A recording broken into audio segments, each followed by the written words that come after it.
I've been a fan of horror for a long time. I've read many stories, but this one that we're going to read tonight has been one that stuck with me. I'll discuss a little more on why, but first, let's get into it. This is a creepypasta that comes from 2012. One that is highly rated and well-renowned. However, I think is still underrated. Let's see if you can get through it. This is Stairs by Jack. In 1994, there lived an old widowed lady by herself in a 2-story house who was completely immobile and bound to her wheelchair.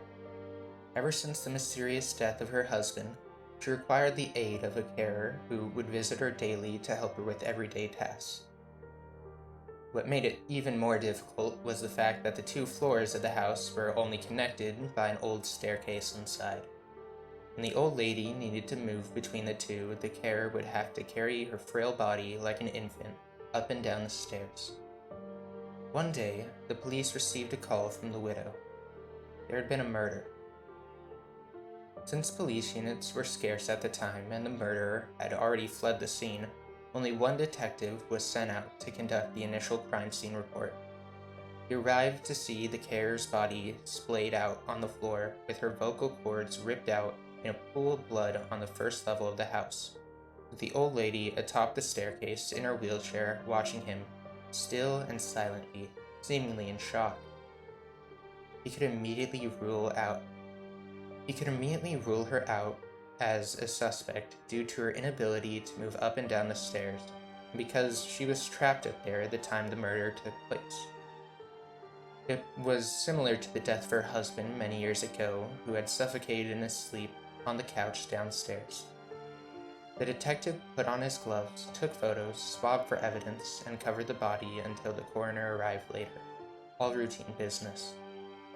He scoped the house downstairs for any clues, then asked the old lady if he could look upstairs. She insisted that she was upstairs the whole time and no one apart from her had been up there that day. But regardless of this, the detective ascended the staircase, to which he hesitantly moved aside. Beyond the staircase, there was a narrow corridor, with 3 closed doors along it. He checked behind each of the doors. The empty room. Nothing. The empty bathroom. Nothing. He became anxious as he slowly made his way to the final bedroom where the old lady slept. He opened it and everything looked normal. A bed, a wardrobe, and a bedside table with a lamp. He checked every wall of the room in horror, as it was not what he discovered, but it was what he didn't discover that made him stop dead in his tracks and slowly reach for his gun in the holster. It was a detail so minor that they had completely overlooked it on the last investigation of the husband's death. There was no phone upstairs.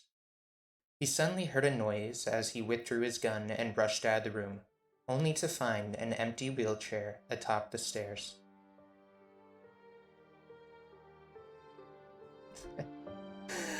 How wonderful. This is how you do horror. A detail so minor that the twist isn't considered for a while. Now, I will admit, this story is short. However, it sticks with me. The twist is so subtle and well done. Constantly, you're worried for the detective's safety. He's the only one there, and despite knowing that the murderer seemingly isn't there, you can't help but feel scared. The ironic thing is how helpless the old lady seems. Using her disability as a way to make the audience avoid suspicion of her is genius. The way they built up tension, talking about the detective slowly going to the last room, made you wonder why he was getting anxious. Seemingly plays off of this suspicion that he will find something. Whether it's the murderer still there. But A detail so subtle that made the detective realize that the old lady was faking her disability is beautifully written. This is how you do a plot twist. You build up, there's minor suspicion, things like this already happening with the husband, and such a violent death of the caregiver makes the murderer seem like they have to be dangerous. You wouldn't hear someone ripping out vocal cords and pick an old, frail woman in a wheelchair as a suspect. Now, I think that what this twist does best is not over-explain itself or overstay the scene. Many will be unsatisfied at its abrupt conclusion, seemingly, with the detective's fate unknown. But I think this does a way better job. Often writers build up a perfect twist and ruin it with over-explaining what will happen as a result. See, the beauty of this plot twist is now we're left suspecting things and fearing for something we didn't think about. We weren't scared of the detective's safety around the old woman, but now we are. And giving a payoff in the form of some gruesome death with the detective would only ruin the scene. See, I take slasher flicks as a good example of this. The scary part isn't the murderer stabbing person 87 times. It's the phone call, checking outside the window, the audience noticing the killer in the background.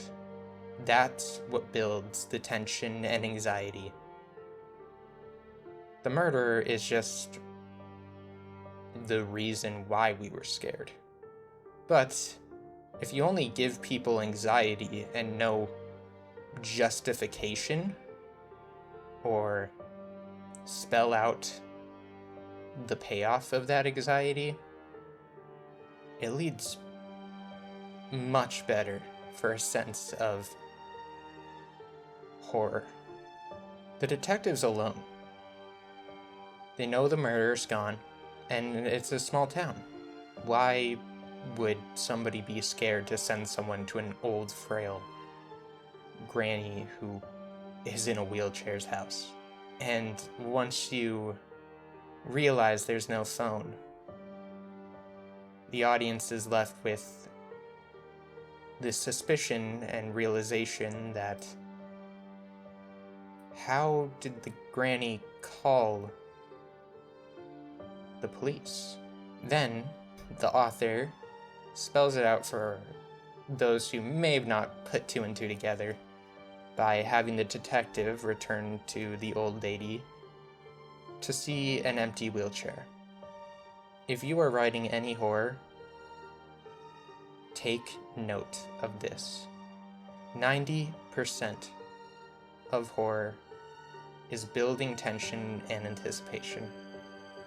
And that's why I'm ranking this as one of the greatest creepypastas. I wouldn't say the greatest. That goes to another story that I read. But this is so good at building anticipation for a 2-minute read, with a twist so good that it stuck with me since I read it in 2012. This is an S tier, and one that I think many people should take notes of or study, and Jack should be very proud of what they wrote. If you have any suggestions for creepy stories, internet horror, or anything that you want me to cover, I will be covering it hopefully every Saturday or every other Saturday. I'm going to do a spooky Saturday. So let me know. I really like horror stuff, mainly psychological, anything that builds tension. I do have quite a bit of other creepypastas that I think deserve some attention. If any of that sounds interesting, please like, comment, and subscribe, because I plan on doing this more. And if you have any suggestions, either comment them or you can run them by in the Discord that is linked in the description. Thank you so much for watching, and stay cautious, stay safe, and have a good night.